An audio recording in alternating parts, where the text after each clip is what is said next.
আলাইকুম মানে বাজার ভাবতে পারেনি যে আমাদেরকে এভাবে ফাঁসাবে। কঠোর শাস্তি চাই। আমরা যখন জয়েন করে তখন 30,000 টাকা জামানত আর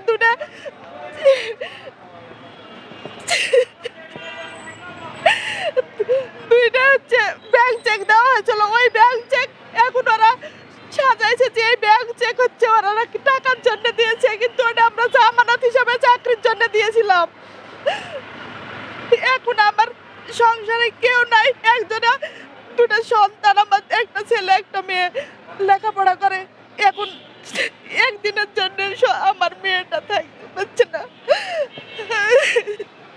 বলা হয়েছে যে হচ্ছে ম্যানেজার পোস্টে দিব, আপনি হচ্ছে গোদাগাড়িতে আপনাকে ট্রান্সফার করলাম।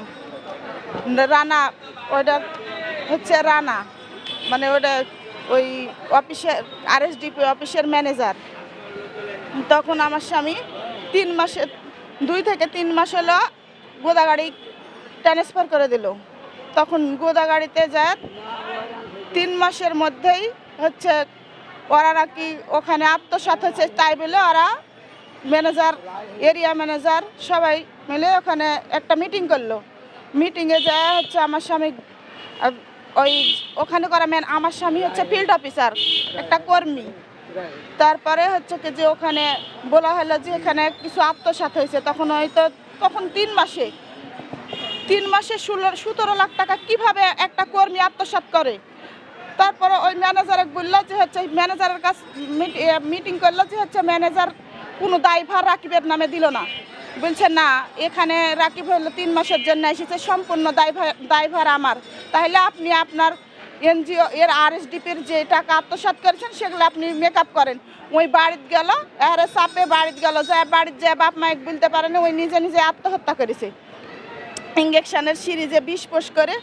তারপরে মেডিকেলেও হচ্ছে কি যে মেডিকেলে ছিল একদিন, তখন আবারও সোলেমান রানা হচ্ছে কি মেডিকেলেও যায় ওই RSDPর ম্যানেজারের কাছে। সাবেক ম্যানেজার যায় হচ্ছে আমার স্বামীর ম্যানেজার দিয়ে, তখন বলছে যে না, এখানে রাকিবের কোনো দায়ভার ছিল না, এখানে রাকিব শুধুমাত্র কর্মী। তারপরে তো ওই মারা গেছে, কিন্তু হচ্ছে আমাদেরকে তো ওইসব কাগজ আমাদের কাছে নাই। আমরা কখনো ভাবতে পারিনি যে হচ্ছে আমার স্বামীকে এভাবে ফাঁসাই দিবে। এই যে মামলাটা করেছে, এই মামলাটা ভুয়া, তার একটা জ্বলন্ত প্রমাণ আমি আপনাদেরকে দেখাতে পারি।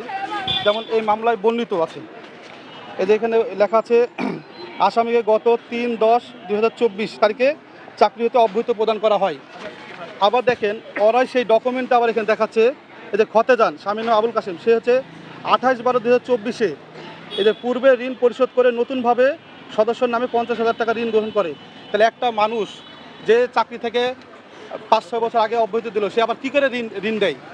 আর একটা এনজিও কখনোই একজনের স্বাক্ষরে কখনো ঋণ পাস হয় না। তাহলে একটা মাঠকর্মী কী করে 17 লক্ষ টাকা একটা NGO থেকে আত্মসাৎ করে?